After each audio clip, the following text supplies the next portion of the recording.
Ayun na. Parang it's very comparable to the scare back then, di ba? That you can actually contract HIV from the toilet seat, you know, from the tissue paper na merong dugo na in-injection daw nung Ang tagal na ng mga ganyang rumors, ng no? mga ganyan. Pero hindi, Parang- natuyo na yun eh. Mismo. Tuyo na yung dugong yun eh, di ba? Siguro kung basa pa, sa ospital siguro, mas mataas ang prone. chance, Oo, no. siguro. Pero of course, sa hospital tawag dito,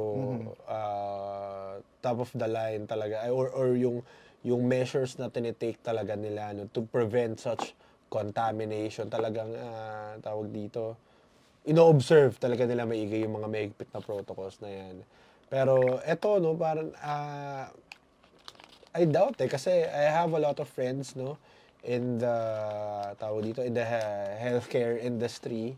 And when I see them work, no, at when they tell stories, talagang kumbaga yung steps na tinitake nila to prevent such contamination, no, lalo na yung Sa needle stick lalo na yung injuries. yung mga needle stick injuries, talagang parang muscle memory na sa kanila na yung precautions sa kailangan nila i-take, they don't really have to think about it, automatic na sa kanila. No?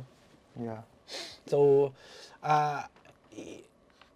I'm surprised, no, hanggang ngayon, nagpo-proliferate pa rin.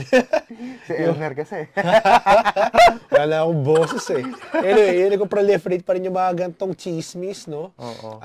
Online. Kasi tanda ko, elementary pa lang ako, nakakarinig na ako ng mga gantong Ako din, yeah. mga usapan na hanggang ngayon, buhay na buhay pa din, no?